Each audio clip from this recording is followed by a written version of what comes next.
Hello students, आज हम plus two class का इलेक्ट्रिक फील्ड का टॉपिक डिस्कस करेंगे। ठीक है। अब इलेक्ट्रिक फील्ड का डिस्कस करने से पहले हम थोड़ी सी वेक्टर के बारे में जानकारी समझ लेते हैं कि यानी क्योंकि प्लस टू क्लास में जैसे इलेक्ट्रिक फील्ड, मैग्नेटिक फील्ड, ये सारी की सारी वेक्टर क्वांटिटीज़ हैं। तो वेक्टर क्वांटिटीज़ को समझने से पहले थोड़ा सा हम वेक्टर का बेसिक समझ लेते हैं। जैसे पोजीशन वेक्टर का मतलब क्या है, डिस्प्लेसमेंट वेक्टर का मतलब क्या है, जो हमने प्लस वन क्लास में समझे होंगे। ठीक है।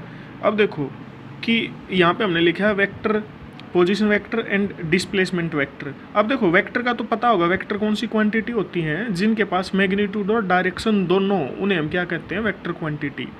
अब देखो position vector, basically position vector क्या होता है, जैसे हमारे पास क्या है, ये एक्स वाई जेड यानी कि कोऑर्डिनेट एक्सिस हैं। ठीक है, ये क्या है, 3 कोऑर्डिनेट एक्सिस है, एक्स वाई और जेड। ठीक है। अब पी पॉइंट है कोई भी स्पेस में। अब इस ओरिजिन से लेके इस पी पॉइंट तक अगर एक वेक्टर ड्रॉ कर दूं मैं, यानी कि खींच दूं, एक लाइन खींच कर यू एरो का सिंबल लगा दूं ऐसे। ठीक है। तो ये क्या बताएगा, जो हमने ये ड्रॉ किया अभी, इसका नाम R1 रख दिया, और ये क्या बता रहा है कि जो यू ओरिजिन है ना, ओरिजिन के रिस्पेक्ट में पी पॉइंट किस डायरेक्शन में है और कितनी दूरी पे है। तो ये दोनों चीज़ दे दी, डायरेक्शन भी बता दी पी पॉइंट की ओरिजिन तक। ठीक है। और दूरी भी बता दी कितनी दूर है। जैसे मान लिया हम स्कूल के गेट पर खड़े हैं।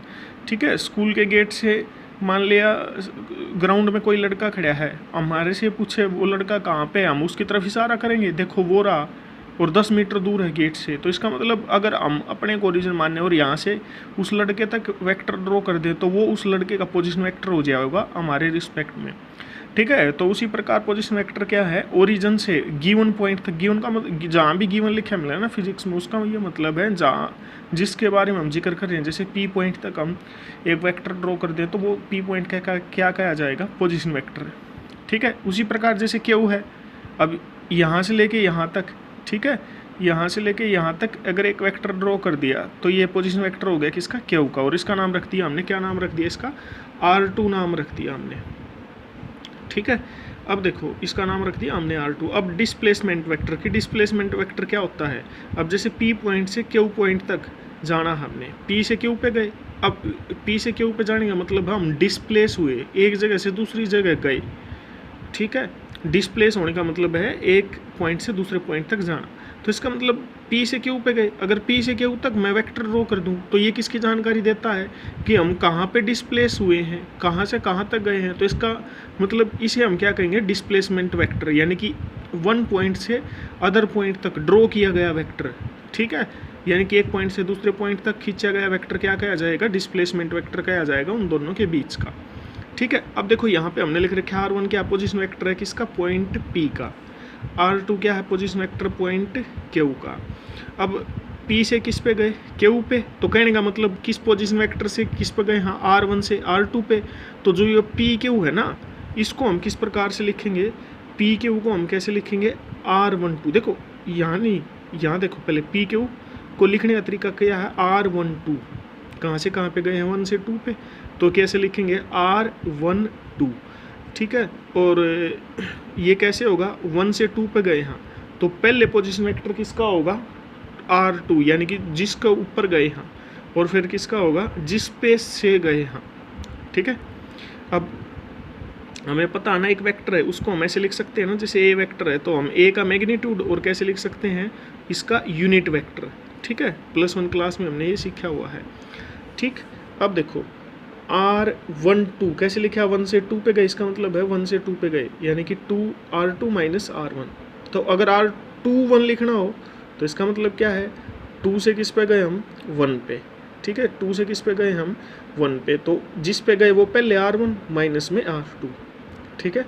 अब इसको थोड़ा सा मॉडिफाई कर सकते हैं, कैसे, R21 तो एज इट इज़ ये वाला। अब देखो इसमें से माइनस कॉमन ले लें तो यू प्लस का हो जाएगा R2 और ये माइनस का, तो माइनस कॉमन ले लिया तो R2 माइनस में क्या हो जाएगा बच्चे, R1। ठीक है।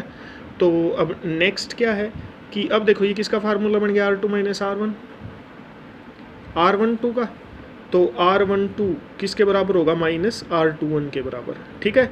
अब ये तो कंप्लीट वेक्टर हैं, अगर सिर्फ किसकी बात करें, R12 डायरेक्शन की, यानी कि यूनिट वेक्टर की, तो यहाँ भी क्या होगा, माइनस का ही सिंबल होगा। देखो यूनिट वेक्टर, अब देखो कि P से Q, यहाँ से मान लिया 10 मीटर है, मान लिया हमने 10 मीटर है, अब ये डिस्टेंस 10 मीटर है लेकिन डायरेक्शन है P तक Q। अब Q से P है 10 मीटर लेकिन डायरेक्शन Q से P है। तो कहने का मतलब जो P से Q की डिस्टेंस और Q से P की डिस्टेंस वो तो सेम ही है, सिर्फ किसका फ़र्क है, डायरेक्शन का फ़र्क है। ठीक है, तो इसलिए हम ऐसे लिख सकते हैं। और ठीक है, तो मैग्नीट्यूड तो सेम ही है, तो हम ऐसे लिख सकते हैं R12 किसके बराबर, R21। देखो यहाँ पे एरो नहीं है और ना माइनस का सिंबल, तो मतलब मैग्नीट्यूड की बात कर रहे हैं तो वो R12 और R21 बराबर होगा। ठीक है, और ये हमने इसलिए डिस्कस किए हैं क्योंकि इनका कहाँ पे यूज़ करेंगे हम आगे चल के, यानी कि जैसे फिजिक्स के जो भी टॉपिक हैं उनमें जगह जगह यूज़ होगा, ताकि कन्फ्यूजन ना हो कि एकदम से हम कैसे लिख रहे हैं। ठीक है।